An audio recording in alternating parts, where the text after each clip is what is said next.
Hare Nama Hare Nama Eva Kevalam Kalo Nasteva Nasteva Nasteva Gatiranyata.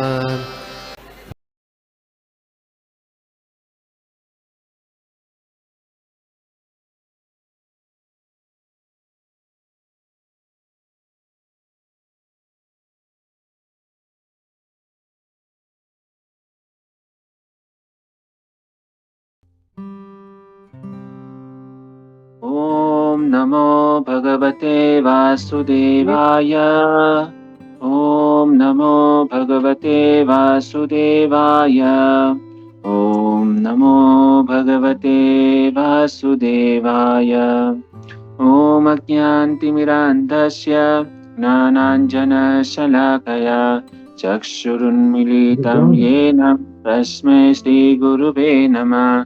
श्रीचैतन्यमनोभीष्टं स्थापितं येन भूतले स्वयं रूपं कदा मह्यं ददाति स्वपदान्तिकं। वन्देऽहं श्रीगुरु श्रीयुतपदकमलं श्रीगुरून् वैष्णवांश्च श्रीरूपं सग्रजातं सहगणरघुनाथं वितं तं सजीवं साद्वैतं सावधूतं परिजनसहितं श्रीकृष्णचैतन्यदेवं श्रीराधाकृष्णपादान् सहगणललिता श्रीविशाखान्वितांश्च। हे कृष्णा करुणा सिन्धु दीनबन्धो जगत्पते गोपेश गोपिका कान्ता राधा कान्ता नमोस्तुते। तप्त काञ्चन गौराङ्गी राधे वृन्दावनेश्वरी वृषभानुसुते देवी प्रणमामि हरिप्रिये। वाञ्छाकल्पतरुभ्यश्च कृपा सिन्धुभ्य एव च पतितानां पावनेभ्यो वैष्णवेभ्यो नमो नमः। जय श्री कृष्ण चैतन्य प्रभु नित्यानंद श्री अद्वैत गदाधर श्रीवासादि गौर भक्त वृंद। हरे कृष्णा कृष्णा कृष्णा हरे हरे हरे राम राम राम हरे हरे।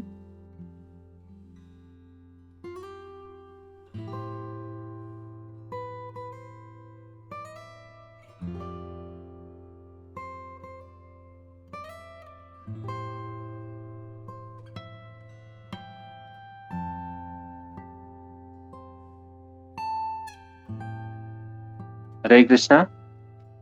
तो मैं सभी भक्तों से निवेदन करूँगा कि अपने सामने श्रीमद् भागवतम स्कंद 3 अध्याय 21 श्लोक क्रमांक 28 जिनका शीर्षक है मनु और पद्म संवाद। मैं यहाँ पे सर्वप्रथम श्लोक को उच्चारण करूँगा, उसके बाद में हम अनुवाद और तात्पर्य पढ़ेंगे। तो निवेदन है यदि स्क्रीन से सामने इस श्लोक को रखा जाए तो अच्छा है, और यदि आपके सामने भागवतम है तो भागवतम को सामने रख के ये कर सकते हो। तो श्लोक इस प्रकार से है। समाहितं ते हृदयं यत्रे माना परिवत्सरान् सात्वं ब्रह्मन् नृपवधू काममाशु भजिष्यति। समाहितं ते हृदयं यत्रे माना परिवत्सरान् सात्वं ब्रह्मन् नृपवधू कामम् आशु भजिष्यति। समाहितं ते हृदयं यत्रे माना परिवत्सरान् सात्वं ब्रह्मन् नृपवधू काममाशु भजिष्यति। तो शब्दार्थ इस प्रकार से है। समाहितम स्थिर, ते तुम्हारे, हृदयम हृदय, यत्र जिस पर, ईमान इतने, परिवत्सरान वर्षों तक, सा वह, काम तुमको, ब्रह्मन हे ब्राह्मण, नृपवधू राजकुमारी, कामम इच्छानुरूप, आशु शीघ्र ही, भजिष्यति सेवा करेगी। अनुवाद इस प्रकार से है। हे ऋषि, वह राजकुमारी उसी प्रकार की होगी जिस प्रकार की तुम इतने वर्षों से अपने मन में सोचते रहे हो। वह शीघ्र ही तुम्हारी होने वाली है और वह जी भर तुम्हारी सेवा करेगी। तात्पर्य: भगवान भक्तों के मनोरथों को पूरा करने वाले हैं। अतः भगवान ने कर्दम मुनि को सूचित किया, जो कन्या तुमसे विवाहित होने जा रही है वह स्वयंभू मनु की पुत्री और राजकुमारी है। अतः वह तुम्हारे योग्य है। केवल ईश्वर की कृपा से किसी को मनवांछित पत्नी प्राप्त होती है। इसी प्रकार लड़की को भी ईश्वर की कृपा से मनुकुल पति मिलता है। इस प्रकार यह कहा जाता है कि हम नित्य प्रति के कार्यों के लिए परमेश्वर से प्रार्थना करते रहें तो हर काम सुचारू रूप से और रुचि के अनुकूल संपन्न होगा। दूसरे शब्दों में, सभी परिस्थितियों में हमें श्री भगवान की शरण में जाना चाहिए और उनके निर्णय पर पूर्णतया निर्भर रहना चाहिए।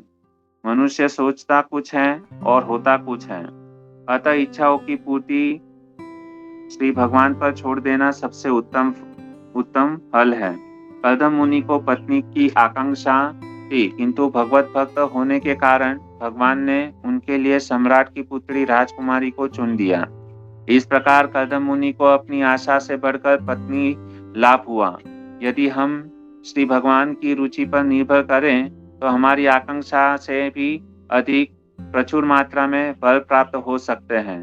यहाँ पर यह भी ध्यान देने की महत्वपूर्ण बात है कि कर्दम मुनि ब्राह्मण थे, जबकि सम्राट स्वयंभू क्षत्रिय थे।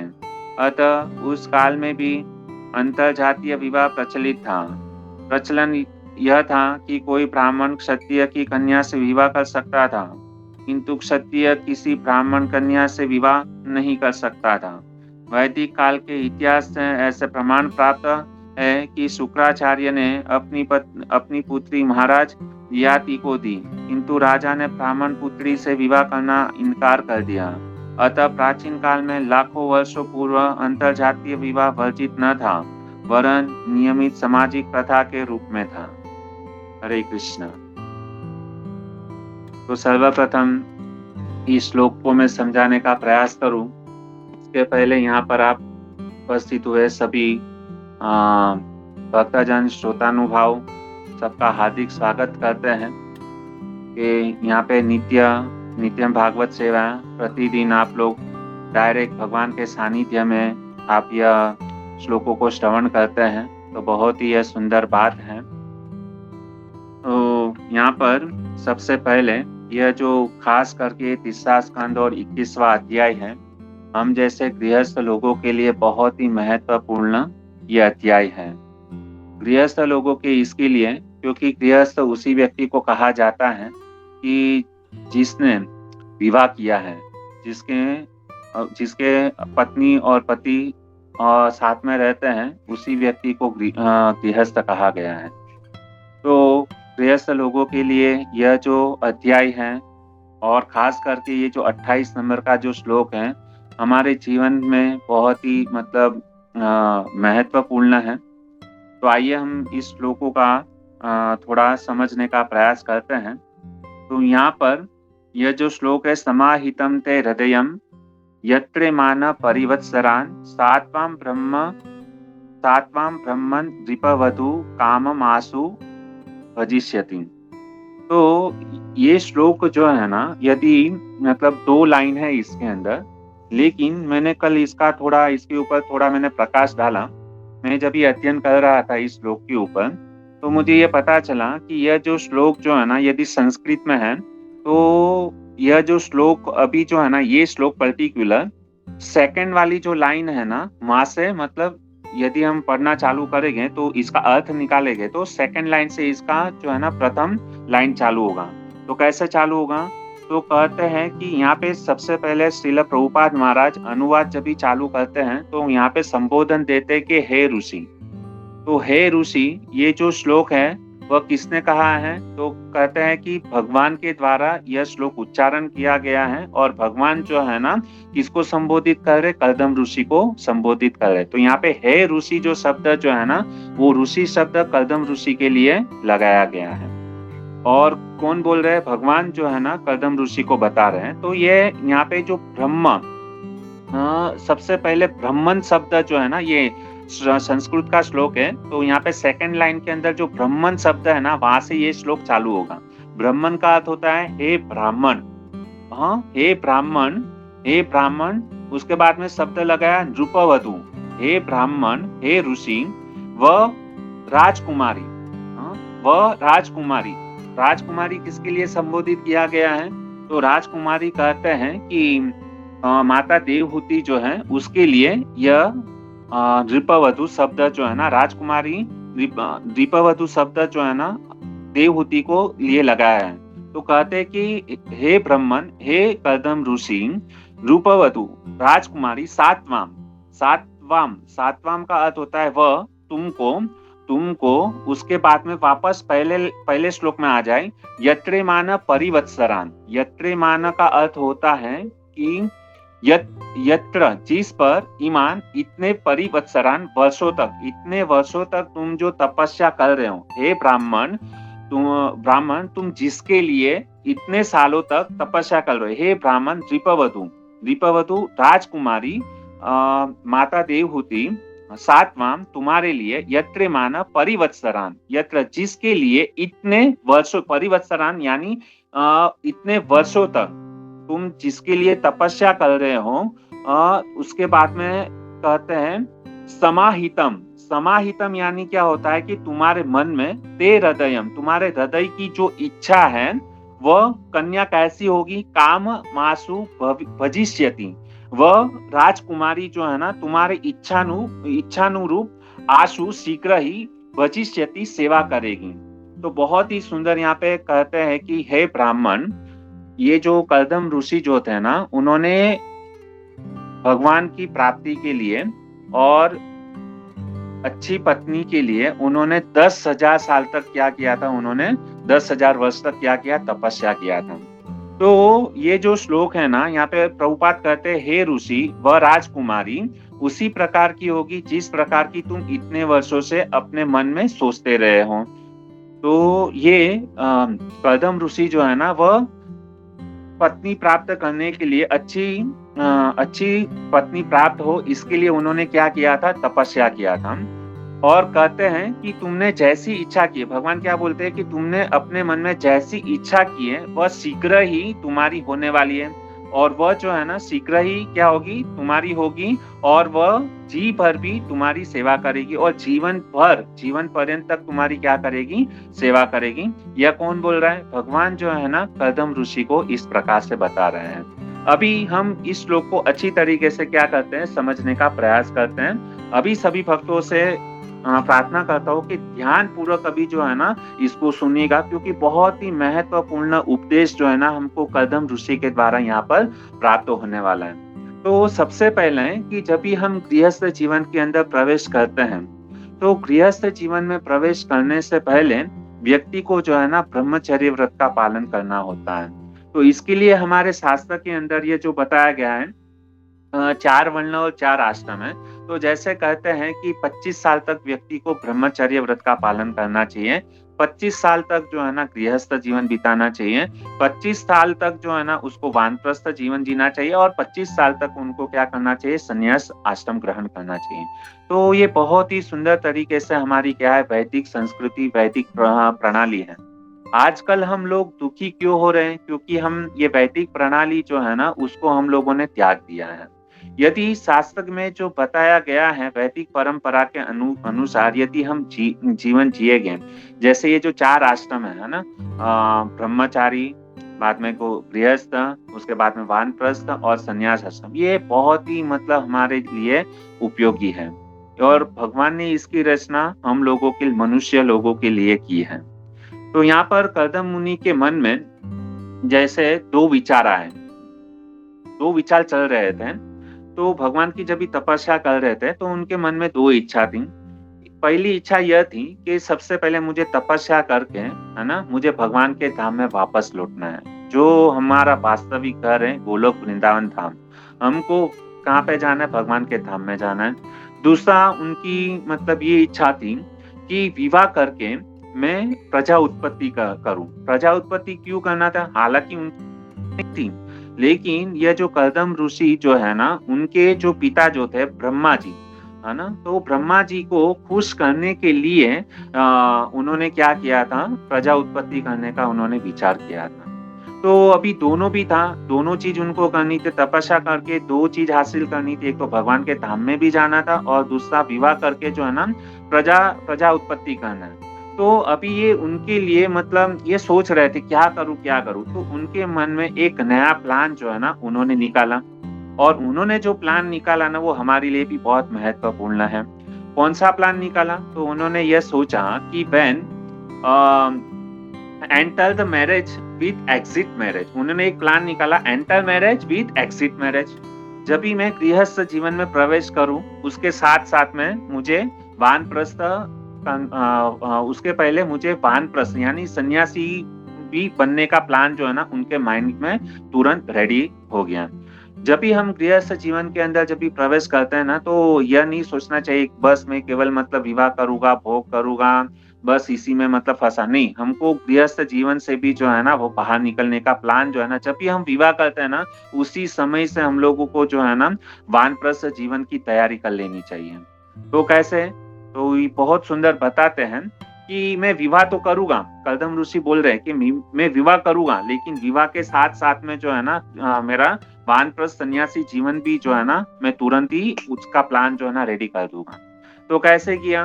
तो जब भी कर्दम ऋषि जब भी तपस्या किए 10,000 साल तक उन्होंने तपस्या किया और जब भी 10,000 साल तक जब भी तपस्या किए ना तो भगवान जो है ना उसके सामने प्रकट हो गए और कर्दम ऋषि की तपस्या को देखकर भगवान साक्षात उसके सामने खड़े हैं और भगवान उनको बता रहे हैं कि मैं तुम्हारी इच्छा को पूर्ण करना चाहता हूँ और तुमने इतनी सुंदर तरीके से तपस्या की। और भगवान उनको ये बताते हैं कि क्या बताते हैं कि आज से ठीक 3 दिन के तीसरे दिन, आज से तीसरे दिन में स्वयंभू मनु जो है ना पूरे पृथ्वी के सम्राट है, राजा हैं, वह तुम्हारे पास में आएंगे। स्वयंभू मनु और उनकी पत्नी शत्रुपा तुम्हारे पास में आएगी उनकी कन्या को लेकर के। और ये जो स्वयंभू मनु है, उनकी पुत्री का नाम है देवहूति। यदि हम ये स्वयंभू मनु की यदि हम चर्चा करें तो ऐसा कहते हैं कि स्वयंभू मनु कैसे प्रकट हुए? तो कहते हैं कि ब्रह्मा जी गर्भोदक्षाई विष्णु से ब्रह्मा जी का प्राकट्य हुआ, ब्रह्मा जी से मनु और शत्रुपा मतलब प्रकट हुए। तो ये मनु और शत्रुपा जो है ना मनु और शत्रुपा उनसे 2 पुत्र और 3 कन्याएं उन्होंने प्रकट की। 2 पुत्र कौन से थे? तो कहते हैं कि सबसे पहले उनको प्रियव्रत और उत्तानपाद ये 2 पुत्र का जन्म हुआ मनु और शत्रुपा से और उसके बाद में 3 कन्या को उन्होंने जन्म दिया। वो 3 कन्या कौन-सी थी? कहते हैं आकृति, प्रसूति और देवहूति।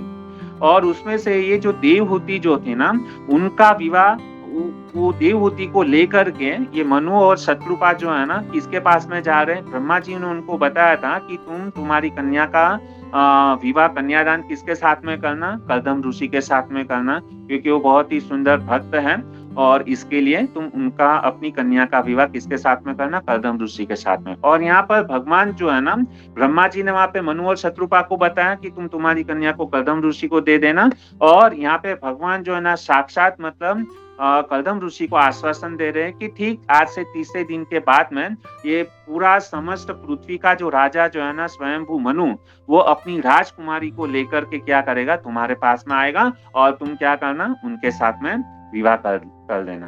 तो इस प्रकार से भगवान ने उनको आश्वासन दिया और विवाह करने के लिए प्रेरित किया। देखिए भक्तों, यहाँ पे महत्वपूर्ण बात यह है कि कर्दम ऋषि जो है ना उन्होंने इतने सालों तक तपस्या की और इतने सालों से तपस्या करने के बाद में वहाँ पे उनकी तपस्या को देख करके भगवान इतने खुश हुए और उनको देख करके भगवान की आंखों से जो है ना अजर अश्रुधारा बहने लगी। क्यों? क्योंकि अपने भक्त की तपस्या को देख करके भगवान बहुत खुश हुए और इतने सालों तक तपस्या करते हुए देखकर भगवान की आंखों से अश्रुधारा बही और भगवान के वहाँ पे जो अश्रुधारा बही ना तो वहाँ पे एक सरोवर का निर्माण हो गया और वो जो सरोवर जो है ना बिंदु सरोवर के नाम से जाना जाता है। यह बिंदु सरोवर आज भी गुजरात के अंदर पाटन जिले में सिद्धपुर नाम की जो जगह है सरस्वती के नदी के तट के ऊपर है। वो बहुत ही सुंदर सरोवर है कि भगवान के मतलब प्रेमा अश्रु से क्या हुआ, वो सरोवर का निर्माण हो गया, जिसको बिंदु सरोवर कहा गया है। तो भगवान ने जब भी देखा कि कर्दम ऋषि ने जब भी इतने सालों तक जब भी तपस्या की, बिना खाए बिना सोए, है ना, तो भगवान की दृष्टि जो है ना उनके ऊपर गिरी और देखा कि भगवान की नजर मतलब जब भी, और भगवान जो है ना जब भी कर्दम ऋषि जब भी तपस्या कर रहे थे ना, तो ऐसा देखा गया है कि जो भी कोई व्यक्ति तपस्या करता है ना तो उसका शरीर जो है ना जीर्ण हो जाता है और दुबला-पतला हो जाता है। लेकिन कर्दम ऋषि का शरीर जो है ना ऐसा जीर्ण नहीं हुआ, दुबला-पतला नहीं हुआ।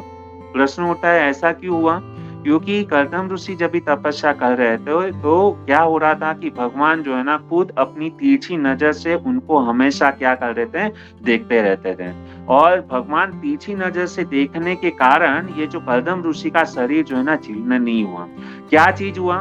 कि भगवान ने उनको शरीर को जो है ना एकदम हष्ट-पुष्ट, भगवान केवल तिरछी नज़र से देखने के कारण कर्दम ऋषि का शरीर जो है ना एकदम मजबूत हो रहा और मजबूत मजबूत था। तो उसका मतलब ये हुआ कि भगवान ने जब भी कर्दम ऋषि को देखा ना, तो भगवान जो है ना 3 वस्तु यहाँ पे हुई। सबसे पहली ये हुई कि भगवान प्रेम से क्या करते हैं, अपने जब भी कोई भी भक्त जो है ना भगवान के लिए तपस्या करता है, केवल इच्छा करता है कि मुझे भगवान की प्राप्ति करना है, तो यहाँ पर 3 चीज़ हुई। सबसे पहले क्या हुआ कि कर्दम ऋषि ने जैसे तपस्या करना चालू किया, तो भगवान ने सबसे पहले क्या किया, उनकी ओर जो है ना प्रेम से उन्होंने क्या किया, अपनी दृष्टि जो है ना कर्दम ऋषि के ऊपर डाली। दूसरा, भगवान ने जो है ना उनके लिए अश्रुधारा बहाए। भगवान खुद अपने भक्त के लिए रोने लगे। तीसरा क्या हुआ, और भगवान कर्दम ऋषि की तपस्या को देख करके भगवान खुद क्या किए, उन्होंने कर्दम ऋषि के लिए सुंदर लड़की पसंद की और भगवान जो है ना खुद मतलब देखिए, यदि कोई भक्त तपस्या करता है ना, तो उसको चिंता नहीं करनी चाहिए कि मेरा विवाह होगा, नहीं होगा, कैसे होगा। आजकल मतलब क्या होता है, लोग मतलब इस्कॉन में आने के बाद में लोग सोचते हैं कि अरे! इस्कॉन में मैं आ जाऊँगा, मतलब मैं भजन करूँगा, भक्ति करूँगा, मेरे साथ में कौन विवाह करेगा, कौन अच्छी लड़की मुझे नहीं मिलेगी, डिवोटी लड़की नहीं मिलेगी। लेकिन यहाँ पे कर्दम ऋषि के द्वारा जो है ना हमको यहाँ पे पता चलता है कि यदि हम तपस्या करते हैं, भजन करते हैं, भक्ति करते हैं ना, तो हमारा बंदोबस्त जो है ना, हमारी लड़की जो है ना, खुद भगवान जो है ना ढूँढ के रखते हैं। लेकिन भगवान के ऊपर विश्वास होना चाहिए। यदि हम लोगों ने भगवान के ऊपर विश्वास रख के भगवान का भजन किया है, निस्वार्थ भाव से यदि हम लोगों ने भक्तों की सेवा की है, सच्चे दिल से भगवान से प्रार्थना की है, तो भगवान जो है ना अवश्य ही हमारी रक्षा करते हैं और हम हमारे लिए खुद भगवान जो है ना लड़की ढूँढ के लाते हैं। तो यहाँ पर भी ऐसे ही हुआ कि खुद भगवान ने क्या किया, कर्दम ऋषि के लिए बहुत ही सुंदर जो है ना कन्या, और वो भी कौन-सी कन्या? कर्दम मुनि ने कभी भी सपने में सोचा भी नहीं होगा कि भगवान ने मेरे लिए इतना बड़ा मास्टर प्लान रेडी करके रखा था। और भगवान ने क्या किया, ये पूरे भूमंडल की जो सबसे सुंदर कन्या जो थी ना, जिसका नाम था देवहूति, वो देवहूति जो है ना भगवान ने इसके कर्दम ऋषि के लिए क्या किया था, उनके लिए इतनी सुंदर कन्या को ढूँढ के रखा था। और क्या हुआ कि ठीक 3 दिन के बाद में मनु और शत्रुपा खुद साक्षात अपनी राजकुमारी को लेकर के सजा-धजा के एकदम सुंदर क्या है, राजकुमारी को लेकर के किसके पास में आते हैं? कर्दम ऋषि के पास में आते हैं। और कर्दम ऋषि के पास में जब भी आते हैं, तो क्या होता है कि कर्दम ऋषि के पास में तो कोई मतलब महल-वहल था नहीं। कर्दम ऋषि बेचारे एकदम मतलब झोपड़ी में रहते थे, तपस्या करते थे, एकदम फटे-टूटे मतलब धोती एक से एक धोती और कुर्ता पहनकर बैठे थे। और यहाँ पर क्या हुआ कि मनु और शत्रुपा अपनी कन्या को सजा-धजा करके, आप मतलब ये कल्पना कीजिए कि जब भी हम हमारा विवाह होता है, तो विवाह में क्या होता है कि लड़का और लड़की दोनों इतने खुश मेकअप करते हैं, साड़ी पहनते हैं, दूल्हा मतलब एकदम शेरवानी लेकर के आता है, कितना मतलब ये। लेकिन यहाँ पर दशा मतलब यहाँ पर कैसे पूरा विपरीत अवस्था है कि लड़की जो है ना एकदम राजकुमारी है, सज-धज के सोना-गहना के साथ में आई है, और पतिदेव क्या है, कर्दम ऋषि एकदम ठन-ठन गोपाल, एक छोटी-सी कुटिया है, वहाँ पर बैठा है, भगवान का भजन कर रहे हैं। लेकिन समझने जैसी बात यह है कि जैसे ही मतलब प्रथम आज तक कभी भी मतलब इन्होंने आपस में एक दूसरे को देखा नहीं है, लेकिन केवल मतलब क्या ब्रह्मा जी ने कहा था और यहाँ पर भगवान ने कहा था कि तुमको इसके साथ में विवाह करना है। और मनु और शत्रुपा जो है ना अपनी कन्या को लेकर के ये जो फक्कड़ बाबा जी जो है ना उसके पास में गए। और मनु और शत्रुपा ने भी मतलब कभी ऐसा नहीं किया, कह रहे ये तो फक्कड़ बाबा जी है, ये मतलब छोटी सी कुटिया है, हम तो इतने बड़े राजमहल में रहते हैं और हमारी देवहूति ने कभी जमीन के ऊपर पाँव नहीं रखा है। लेकिन फिर भी लेकिन भगवान की इच्छा थी, भगवान ने कहा है, ब्रह्मा जी ने कहा है, भगवान के भक्त ने कहा है। और ये देवहूति ने जो है ना कर्दम ऋषि के बारे में जो है ना बचपन में नारद मुनि से सुना था कि कर्दम मुनि जो है ना कितने तपस्वी थे। तो उनको नारद मुनि की बात के ऊपर मतलब क्या था, केवल सुना था। जिस प्रकार से रुक्मणी ने केवल कृष्ण के बारे में सुना था ना, तो उनसे ही उनके प्रति कृष्ण के प्रति प्रेम हो गया था। तो नारद मुनि के मुखारविंद से जब भी यह देवहूति ने उनके बारे में सुना था, तो उसी समय उनको क्या हो गया था, कर्दम ऋषि के प्रति प्रेम उत्पन्न हो गया। और उन्होंने निश्चय कर लिया था कि मैं यदि विवाह करूंगी तो केवल कर्दम ऋषि के साथ ही करूंगी। तो इस प्रकार से मनु और शत्रुपा क्या करते हैं कि ये देवहूति को लेकर के जो है ना किसके पास में आते हैं, कर्दम ऋषि के पास में आते हैं और अपना ये जो कन्यादान दे करके जो है ना अपनी राजकुमारी को सोना गहना वगैरह सब दे करके कर्दम ऋषि के पास में दे करके वो क्या होते हैं वहां से चले जाते हैं। और तुरंत ही अभी देखिए बहुत ही महत्वपूर्ण बात है कि जैसे ही इतनी सुंदर पत्नी है, पूरे मतलब बोलते हैं ना पूरे ब्रह्मांड के अंदर इतनी सुंदर कन्या आज तक मतलब नहीं थी। इतनी सुंदर ये जो था ना देवहूति इतनी रूपवती थी, लेकिन ये जो कर्दम ऋषि जो था ना उसको देख करके उसमें मोहित नहीं हुआ है। तुरंत ही ठीक है विवाह हुआ, ठीक है कन्यादान हो गया, तुरंत ही वापस ये जो कर्दम ऋषि जो होता है ना वापस अपनी तुरंत ही वो मतलब माला लिया और हरे कृष्णा कृष्ण कृष्ण हरे हरे, हरे राम राम राम हरे हरे। ये कर्दम ऋषि तो क्या हुए, माला को लेकर के सीधे तपस्या में बैठ गए। अभी सोचो कि अभी अभी जस्ट विवाह हुआ है और विवाह का मतलब एक दिन दो दिन नहीं, केवल मतलब 1 घंटा भी पूरा कंप्लीट नहीं हुआ है और कर्दम ऋषि क्या कर रहे हैं, तुरंत माला लेकर समाधि में मस्त हो गए। और इनको देख करके देवहूति ने यह विचार नहीं किया कि मेरे पति देव जो है ना वो भगवान के भजन में लगे हैं, ये तो मेरे ऊपर दृष्टिपात भी नहीं कर रहे, मेरा ध्यान भी नहीं रख रहे हैं, मुझे कैसे मतलब एक कुटिया में रहना है, किधर बेडरूम है, किधर लिविंग रूम है, किधर किचन है, कुछ भी नहीं है ना।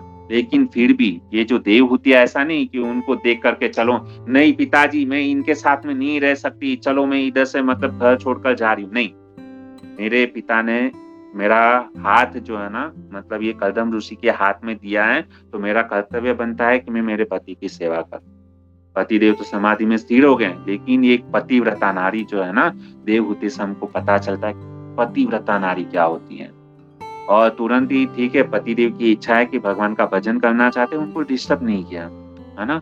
और उन्होंने बहुत अच्छी तरीके से क्या की, सेवा की। और ये कर्दम ऋषि जो है ना कितनी तपस्या की, कितने दिन समाधि में चले गए। हम सोचते रह गए कि 1-2 दिन शायद भगवान के भजन में, चलो 1 दिन भगवान के भजन में, कल तो उठ जागे गए, दूसरा दिन हुआ नहीं जागे, तीसरा दिन हुआ, 1-2 दिन नहीं, 1-2 महीने नहीं, 1-2 साल नहीं, सालों के सालों जो है ना कर्दम ऋषि तपस्या में बैठे हुए थे। और फिर भी ये जो माता देवहूति जो थी ना उन्होंने मतलब निराश नहीं हुई।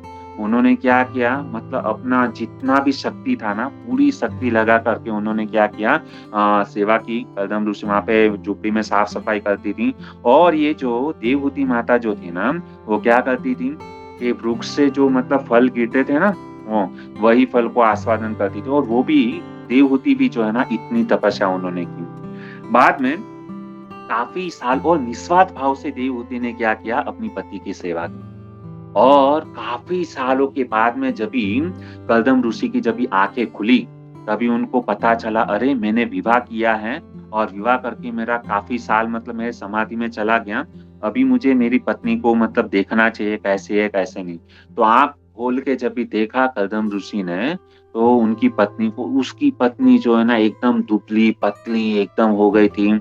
मतलब पूरा जो मतलब ये मुँह पूरा जो गाल जो थे एकदम अंदर चले गए थे, शरीर दुबला-पतला हो गया था और बहुत मतलब बाल भी जो थे ना उन्होंने मतलब अपने बाल को भी मतलब सँवारा नहीं था। बाल के अंदर पूरी चटाई हो गई थी। इतनी मतलब थी और जब इस दृश्य को देखा तो सबसे पहले तो कर्दम ऋषि जो है ना अपनी पत्नी को पहचान ही नहीं पाए। क्योंकि जिस दिन मनु और शत्रुपा अपनी पुत्री को जब भी कदम ऋषि के पास में लाए थे, तभी तो एकदम सुंदर सी, इतनी सुंदर थी, गहना पहना था, साड़ी में थी, एकदम सुंदर और अभी क्या हो गया था एकदम तपस्वी वेश में एकदम मतलब पहचान ही नहीं पाए और तुरंत ही आँख खोल के मतलब कदम ऋषि उसको पूछते, हे देवी, तुम कौन हो? तो उस समय माता देवहूति कहती है कि मैं तुम्हारी धर्म पत्नी हूँ, देवहूति हूँ करके। तो इस प्रकार से जब ये उन्होंने देखा कि मेरे लिए इतना कॉम्प्रोमाइज़ क्या किया है, मेरी पत्नी ने किया है, तो कदम ऋषि जो है ना मतलब बहुत ही उसके ऊपर खुश हो गए। और कदम मुनि जब ये स्वयंभू मनु जब ये आए थे कदम मुनि के पास में, तो उन्होंने मतलब एक शर्त रखी थी। कदम मुनि ने स्वयंभू मनु को कहा था कि मैं जो है ना क्या शर्त रखी थी कि जिस दिन मतलब मैं इसको पुत्र दे दूँगा, बराबर? विवाह होने के बाद में मैं जब भी हमारा पुत्र हो जाएगा, तो उस समय मैं तुरंत ही क्या ले लूँगा? संन्यास ले लूँगा।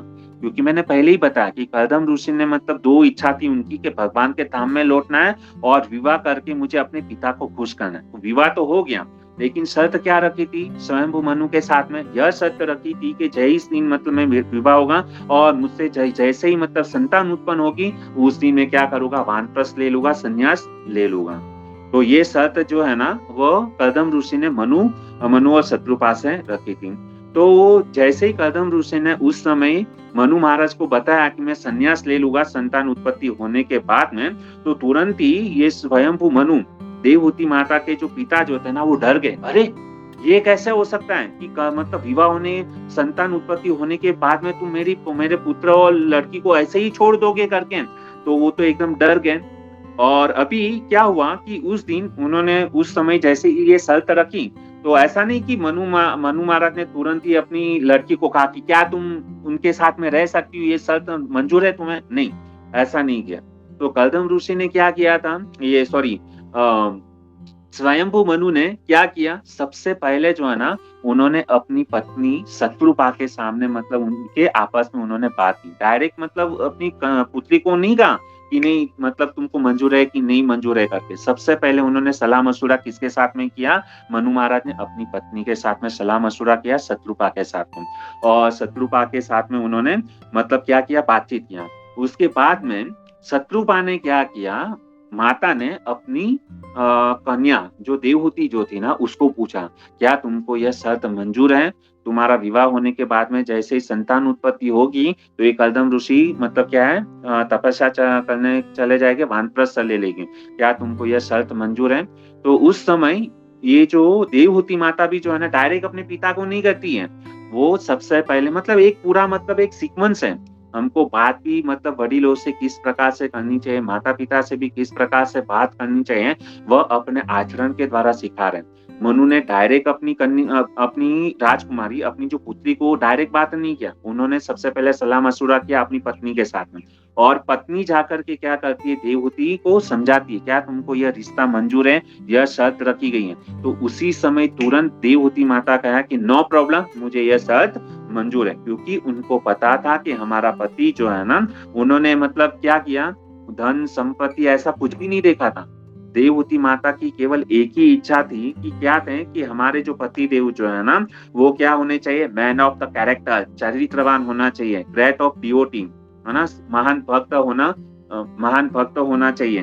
तो ये मतलब क्या थी, उनकी इच्छा थी। तो पति को मतलब क्या है, उन्होंने क्या दिया कि अपने पिता को कहा कि मुझे जो है ना मतलब ऐश्वर्यवान, रूप वाला ऐसा कुछ भी पति नहीं चाहिए। मुझे कैसा पति चाहिए कि मुझे भक्त चाहिए, जो भगवान का भक्त हो, उसका चरित्र क्या हो, अच्छा होना चाहिए, ऐसा ही मुझे लड़का चाहिए।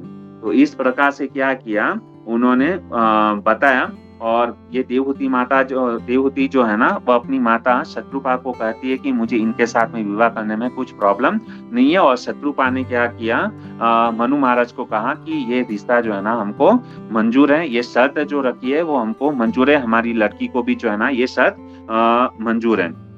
तो इस प्रकार से जो है ना क्या करते थे कि पहले जो विवाह होता होता था ना, तो वो माता पिता की इच्छा से विवाह होता था। और आजकल जो विवाह होता है ना, हम देखते हैं कि लड़की जो है ना किसी के साथ में भी मतलब कॉलेज में जाती है, वहां पे मतलब लड़के के साथ में अफेयर हो जाता है, प्रेम हो जाता है। और ना कुछ कास्ट देखती है, कुछ भी मतलब देखते नहीं है। और ऐसे ही मतलब क्या है, वो लड़का पसंद आ गया, ना उसका चरित्र देखा, ना उसके कुछ गुण देखे, और कुछ भी नहीं, ना कास्ट को देखते हैं। और ऐसे ही क्या करते हैं कि हाँ मुझे ये लड़का पसंद है, क्या करता है वो लड़का, बस उसको थोड़ा गाड़ी में घुमाया, होटल में लेकर के गया, पिक्चर दिखाया, मूवी दिखाया, और लड़की जो है ना उस लड़के को प्रेम करने लगती है। ये क्या मतलब फालतूगिरी है एक्चुअली। वास्तविक में इस प्रकार से आज हम देखते हैं कि 70-80% जो विवाह जो है ना लव मैरिज होता है। वास्तविक में वो लव मैरिज नहीं है। आज की तारीख में कोई भी लव मैरिज हुआ ही नहीं है। लव मैरिज नहीं है, ये लस्ट मैरिज है। केवल बस इंद्रियों को देख करके, रूप को देख करके, चमड़े को देख करके एक दूसरे के प्रति आकर्षित होते हैं, और हम बोलते हैं कि नहीं मेरे लिए ये लड़का बहुत अच्छा है करके। और हमारे लिए सबसे बेस्ट, हम हमारे लिए मतलब कौन सा लड़का अच्छा है, हमारे माता पिता से ज्यादा इस दुनिया में कोई नहीं जानता कि भाई मेरी लड़की को कौन संभाल सकता है। क्योंकि हमारे माता पिता को हमारे बारे में सब कुछ पता है। और हमको ये लगता है कि हमारे माता पिता कुछ ऐरा गहरा लड़का ढूंढ लेके हमारा ध्यान नहीं रखेगा, हमको प्रेम नहीं करेगा। नहीं, गलत बात है। हमको हमारे माता पिता के ऊपर क्या होना चाहिए, विश्वास होना चाहिए। तो इस प्रकार से मतलब ये परंपरा है। तो मेरा कहने का तात्पर्य ये है भक्तों, इसके ऊपर तो बहुत कुछ बोला जा सकता है, हमारे पास समय बहुत कम है। सॉरी, मैं थोड़ा ज्यादा, अरे बाप रे 9 बज गया, लेकिन थोड़ा मैं 5-10 मिनट में आपका थोड़ा ज्यादा नहीं नहीं, लेना टाइम चाहूंगा। लीजिए प्रभु। अच्छा टॉपिक है। नहीं नहीं, ये खास करके हम गृहस्थ लोगों के लिए, हमारे बच्चों के लिए समझना बहुत जरूरी है। ये जैसे मैंने बताया ना, कुछ भी डिसीजन यदि हम लेते हैं, खास करके हमारे पुत्रों के लिए, पुत्री के लिए, जब भी कुछ भी डिसीजन होता है ना, तो डायरेक्ट माता या पिता को खुद डिसीजन नहीं ले लेना चाहिए। सबसे पहला कुछ भी डिसीजन, और इतना बड़ा डिसीजन कि हम हमारी लड़की को इसके साथ में विवाह करवा रहे हैं, तो सबसे पहला पिता को अपनी पत्नी के साथ में, है ना, क्या करना चाहिए, डिस्कस करना चाहिए। पति को पत्नी के साथ में डिस्कस करना चाहिए। तो एक बार की घटना इस प्रकार से है, मैं ये राधे श्याम प्रभु जो है ना, उनका लेक्चर में सुन रहा था। तो एक बार हुआ क्या कि ट्रेन में, आजकल एक्चुअली हम देखते हैं कि क्यों पत्नी को पूछना चाहिए, क्योंकि आजकल घर के अंदर जो है ना सबसे ज्यादा जो है ना चलता है ना, तो पत्नी का चलता है। यदि हम पत्नी को पूछे बिना कुछ भी डिसीजन लेंगे ना, तो उसमें मतलब हम लोग ने पति ने कितना भी अच्छा डिसीजन क्यों ना लिया, लेकिन यदि पत्नी को नहीं पूछा ना, तो कितना भी अच्छा डिसीजन जो है ना वो पूरा फेल हो जाएगा। क्योंकि आजकल क्या है, चलता किसका है, मतलब पत्नी का घर पे ज्यादा चलता है। और होना भी चाहिए, ये परंपरा हमारी मतलब पुरानी चली आई है ना। तो पहले भी हम देखते हैं कि शिव जी जो है ना, वो सारे समुद्र मंथन जब भी हुआ था, तो समुद्र मंथन के समय सारे देवताओं, सबसे पहले उसमें समुद्र मंथन में से विष निकला था, तो इसका पान कौन करे। तो भगवान ने कहा कि ये जो विष का पान जो है ना केवल शिव जी कर सकते हैं। तो सारे देवता लोग गए शिव जी के पास में, और उनको प्रार्थना करते हैं कि समुद्र मंथन से हलाहल मतलब विष निकला है, तो आपको उसका सेवन करने के लिए और सारे जीवों की रक्षा करने के लिए आना पड़ेगा। तो उस समय शिव जी समर्थ है उनके पास में, क्योंकि राम नाम की जप की इतनी ताकत है ना, तो वो समर्थ है। लेकिन फिर भी वो डायरेक्ट नहीं गया। शिव जी ने क्या किया, अपनी पत्नी पार्वती से आज्ञा ले रहे हैं कि क्या मैं ये विष पीने के लिए जाऊं। कौन पत्नी होगी ये जो अपने पति को मतलब विष पीने के लिए मतलब हाँ बोल देगी। लेकिन पार्वती भी जो है ना अपने पति की शक्ति को जानती थी, है ना। लेकिन उन्होंने क्या किया, एक आदर्श प्रस्तुत किया कि कुछ भी जीवन के अंदर निर्णय लेते हैं, तो हमको क्या करना चाहिए, अपनी पत्नी को सारा निर्णय बताना चाहिए। यदि हम पत्नी से सलाह मशुरा करेंगे, तो हमारे जीवन में जो भी हम निर्णय लेते हैं ना, उसमें हमेशा हमको क्या मिलती है, सफलता प्राप्त होती है। तो इस प्रकार से तो एक बार राधे श्याम प्रभु जो है ना ट्रेन में भगवत गीता वितरण करते हुए जा रहे थे। तो उस समय हुआ क्या कि वो एक बोगी में चढ़ गए। तो वहां पे उन्होंने क्या किया, हस्बैंड वाइफ दोनों बैठे थे, तो वो भगवत गीता को देख करके, पुस्तक को देख करके, ग्रंथों को देख करके वहाँ पे पतिदेव जो था ना बहुत ही मतलब अट्रैक्ट हुआ, आकर्षित हुआ उस भगवत गीता को देख करके। इतनी मस्त, इतना सुंदर फोटो था, इतनी मोटी सी किताब थी। तो तुरंत ही वह हस्बैंड ने क्या किया, वो ग्रंथ को लिया, भगवत गीता को लिया और देखने लगा और बहुत ही सुंदर था। और पति जो थे ना मतलब तुरंत ही मतलब वो जेब में से, पॉकेट में से पैसा निकाल कर देने लगे। उसी समय वहां पे बाजू में उनकी पत्नी बैठी हुई थी। पत्नी ने कहा, ये क्या कर रहे हो तुम? हमारे घर पे ऑलरेडी 2-2 सूटकेस भर के इतनी सारी किताबें भरी हुई हैं और तुम अभी और भी एक मतलब किताब लेना चाहते हो, ऐसा करके। और पत्नी ने सबके सामने इतना आक्रोश से मतलब उसको मतलब बोला ना, तो उसका पति देव मतलब नीचे सर करके वापस प्रभु जी को, राधे श्याम प्रभु को भगवत गीता दे दिया। बाद में राधे श्याम प्रभु तो बेचारे निराश हो गए। अरे पति की इच्छा थी लेकिन क्या है, पत्नी ने सपोर्ट नहीं किया, तो ऐसा करके बेचारे निराश होकर चले गए। बाद में प्रभु जी को पता चला कि यदि मुझे थोड़ा सा मतलब ऐसा जब भी घटना होती है तो सीख भी बहुत मिलती है।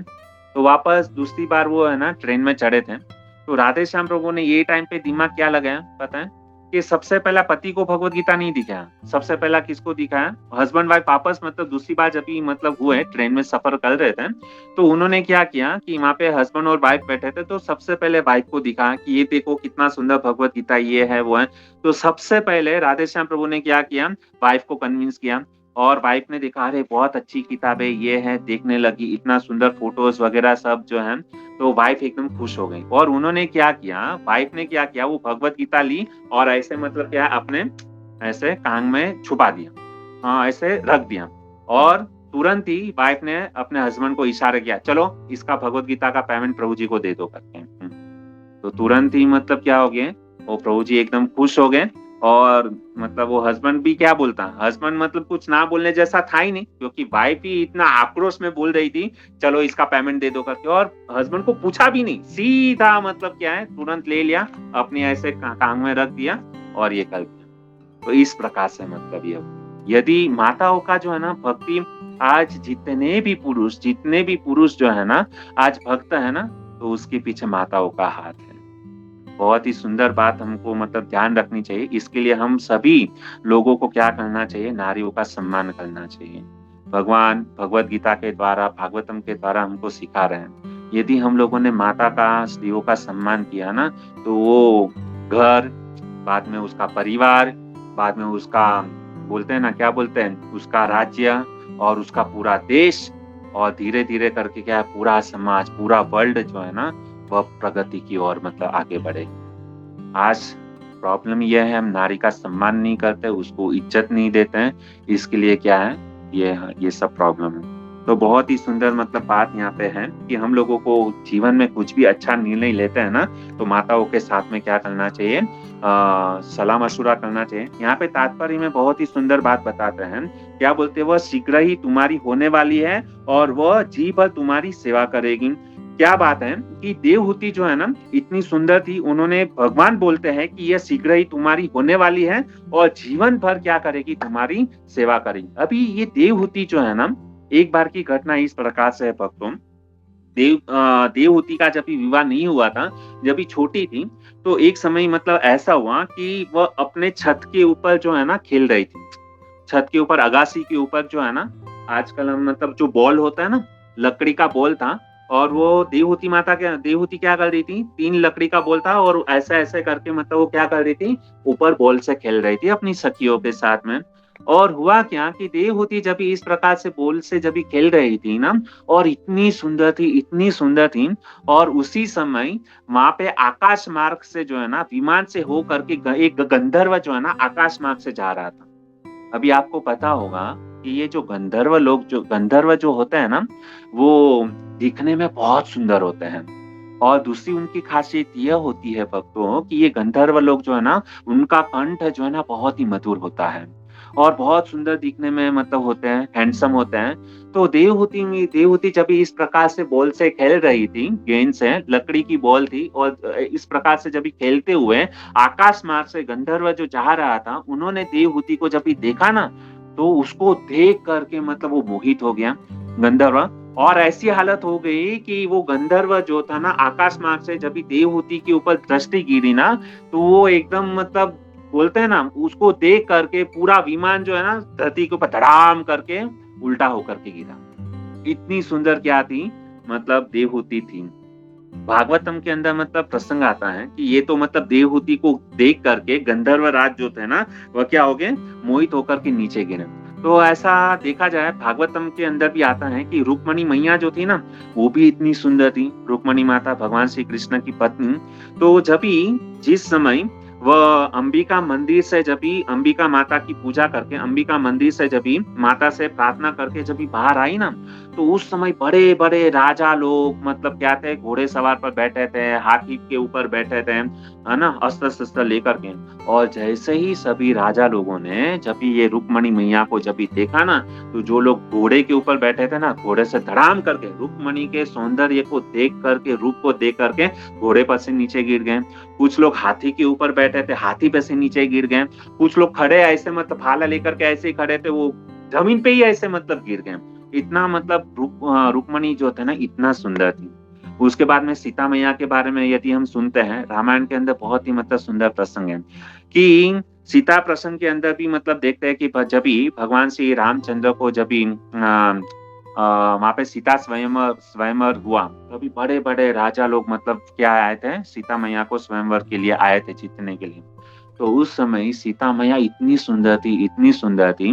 तो हम ये दृश्य देखते हैं कि सीता मैया जब भी जो है ना, उसके हाथ में वरमाला है, और वरमाला लेकर के जब भी सीढ़ियों से एक एक कदम जो है ना नीचे नीचे मतलब चलती है ना, इतना सुंदर है, इतनी सुंदर उनकी चाल है। तो कहा गया है कि जब भी सीता सीता मैया को जब भी देखा ना, तो वहां पे बहुत बड़े बड़े राजा थे। तो वहां पर जो थे ना, एक गैलरी लगी हुई थी। तो गैलरी में बहुत सारे राजा लोग जो थे ना, वो सीता मैया को देखने के लिए ऐसे खड़े थे। तो क्या हो गया कि जैसे ही सीता मैया जब भी राजसभा के अंदर जब भी प्रवेश करती है वरमाला लेकर के, तो उस समय वहां पर जो गैलरी में जो लोग खड़े थे ना, वो सीता मैया को देख करके गैलरी से धड़ाम करके नीचे गिर गए। और जब ये आदमी नीचे गिरता है तो उसको लगता है ना, तो वो मतलब वो उसकी वो ध्यान ही नहीं है कि भाई मैं नीचे गिरा हूँ, मुझे लगा है। लेकिन उसकी आंखें जो है ना, सीता मैया को देख करके आंखें जो ना फटी की फटी रह गई। तो इतना मतलब क्या था, सुंदर मतलब ये था। वो बोलते हैं ना कि फोल डाउन हो गया, नीचे से ऊपर से नीचे गिर गए। तो इस तरह से ये गंधर्व भी जो है ना, क्या होने लगे, देवहूति माता को देख करके आकर्षित हो गए और क्या हो गए, नीचे गिर गए। आजकल हम देखते हैं प्ले बॉय जिसको बोला जाता है। प्ले बॉय मतलब वो होता है कि जो बहुत सुंदर लड़का होता है, हैंडसम होता है। तो वो जो लड़का जो होता है ना, तो उसके सब वो बहुत ही दिखने में खूबसूरत होता है। तो उसके साथ में कई डजन जो है ना, स्त्रियों जो है ना, लड़कियां उसके पीछे घूमती रहती हैं। लेकिन इतना ये गंधर्व जो था ना, इतने सुंदर थे, लेकिन देवहूति जो है ना, वो उनके सामने नीचे गिरे गंधर्व। लेकिन देवहूति माता इतनी मतलब ये थी कि गंधर्व को देख करके भी उसके प्रति आकर्षित नहीं। यह बहुत बड़ा गुण था देवहूति के अंदर। गंधर्व है, साक्षात विमान से जा रहे हैं और वो देखा गंधर्व को देख करके, लेकिन वो भी देवहूति माता उसके प्रति आकर्षित नहीं। क्यों? क्योंकि उसने उसने पहले से ही ठान लिया था, देवहूति माता ने, कि मैं यदि विवाह करूंगी तो केवल मतलब कदम ऋषि के साथ में ही करूंगी। क्यों? क्योंकि कदम ऋषि जो थे ना, चरित्रवान थे, भक्तिवान थे और गुणवान पुरुष थे। इसके लिए हमको बुद्धिमान बनना चाहिए कि यदि हमको विवाह करना है तो ऐसे व्यक्ति के साथ में करें कि जो व्यक्ति जो है ना, भगवान का भक्त हो, चरित्रवान हो, गुणवान हो। तो इस पर केवल चमड़े को देख करके मतलब आकर्षित नहीं होना चाहिए। बहुत ही मतलब सुंदर इस प्रकार से मतलब ये है। देवहूति माता से हम लोग 3 चीज सीख सकते हैं। तो सबसे पहले बेस्ट डॉटर, सबसे सुंदर मतलब क्या है, बेस्ट डॉटर। दूसरा है बेस्ट वाइफ और तीसरा है बेस्ट मदर। ये 3 चीज जो है ना, देवहूति माता के अंदर थी। देवहूति मतलब बेस्ट डॉटर, सबसे सुंदर मतलब पुत्री थी, क्योंकि उन्होंने अपनी माता पिता की आज्ञाकारिणी थी। ये सबसे पहला बेस्ट डॉटर। बेस्ट वाइफ, उन्होंने बहुत सुंदर तरीके से क्या किया था, कदम ऋषि की जो थी ना, इतनी सुंदर तरीके से सेवा की। कदम ऋषि ने इतने सालों तक उनके सामने देखा तक नहीं, लेकिन फिर भी देवहूति माता उनको छोड़कर नहीं गई, उनके सामने ही वहां पर तपस्या करती रही। इसके लिए बेस्ट वाइफ। तीसरा है बेस्ट मदर। ये देवहूति माता सबसे अच्छी माता का जानी जाती है। क्यों अच्छी माता जानी जाती है? क्योंकि कदम ऋषि का जैसे विवाह हुआ, विवाह के काफी तपस्या किया कदम ऋषि ने, उसके बाद में कर्दम ऋषि ने अपनी पत्नी को देखा कि मेरे लिए इतनी सारी तपस्या की, दुबली पतली हो गई। उसके बाद में उन्होंने बोला कि तुम यहाँ पे एक सरोवर है, वहां पर स्नान करके आओ। और जैसे ही माता देवहूति जो है ना स्नान करके आती है ना, वापस पहले से भी करोड़ों गुना ज्यादा सुंदर हो गई। और उसके बाद में कर्दम ऋषि ने उसको, मतलब आजकल तो हम मतलब विवाह के बाद में हम हमारी पत्नी को मतलब किधर स्विट्जरलैंड लेकर के जाते, किधर लोनावाला, महाबलेश्वर, किधर घूमने के लिए लेकर के जाते हैं, है ना। लेकिन ये कर्दम ऋषि अपनी तपस्या के बल के ऊपर इतनी ताकत थी कि उन्होंने पूरा एक प्लानेट ही जो है ना माता देवहूति के लिए दे दिया था। और वो प्लानेट के ऊपर बैठ करके करोड़ों करोड़ों दासियां उनकी सेवा में है। इतनी सुंदर, जब भी देवहूति माता स्नान करने के लिए जाती है ना, तो बहुत सारी मतलब वहां पे दासियां जो है ना देवहूति को स्नान कराती है, चंदन का लेप लगाती है, सुंदर उनको श्रृंगार करती है। और कर्दम ऋषि भले मतलब ये ठंडन गुप्त मतलब ये थे, लेकिन उसकी तपस्या का बल इतना जो था ना, उन्होंने क्या किया, पूरा ब्रह्मांड जो था ना, उन्होंने क्या किया, देवहूति माता को उन्होंने सफर कराई। और देवहूति भी बहुत मतलब खुश हुई। उसके बाद में उनको एक संतान दिया, है ना। और संतान दे करके कर्दम ऋषि चले गए। और कर्दम ऋषि और देवहूति से मैं बेस्ट मदर के बारे में बोल रहा हूँ। बेस्ट मदर इसके लिए माना जाता है क्योंकि जो मदर जो होती है ना, संतान उत्पत्ति के पहले कुछ तपस्या करनी चाहिए।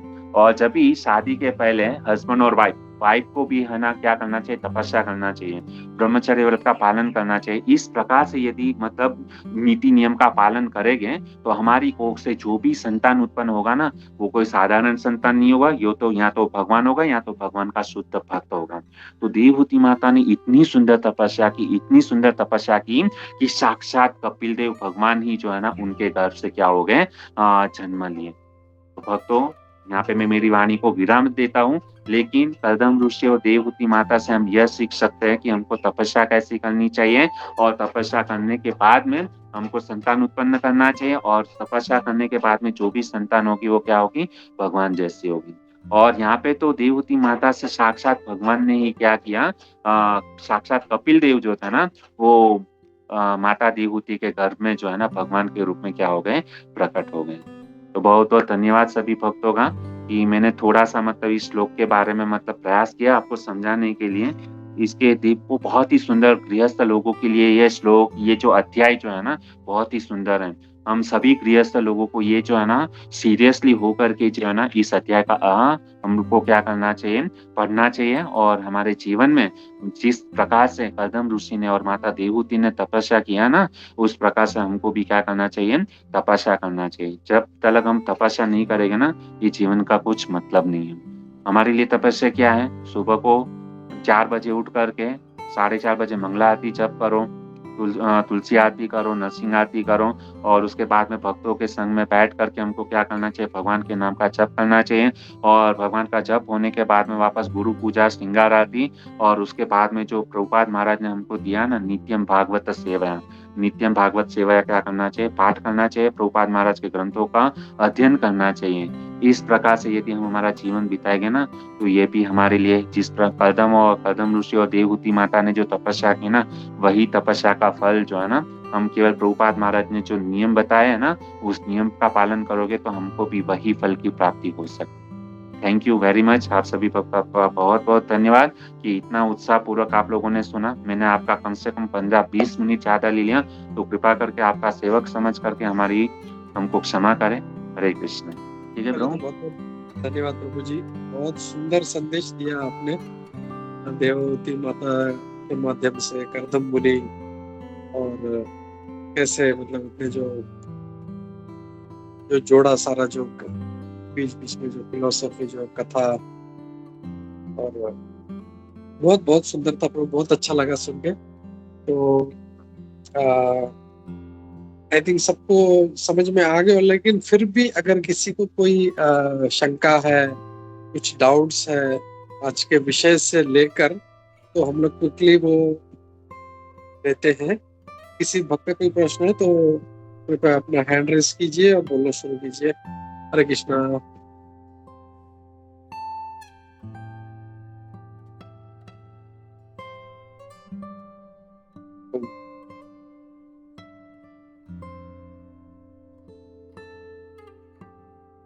नहीं है कोई प्रभु, तो इतना अच्छा आपने सुंदर आपने विवरण किया। और और आज का क्लास बहुत ही स्पेशल था, बहुत अच्छा था कि कैसे पति को कैसा होना चाहिए, पत्नी को कैसे होना चाहिए, और कैसे देववती माता जो थी बेस्ट डॉटर थी, बेस्ट वाइफ थी और बेस्ट मदर थी।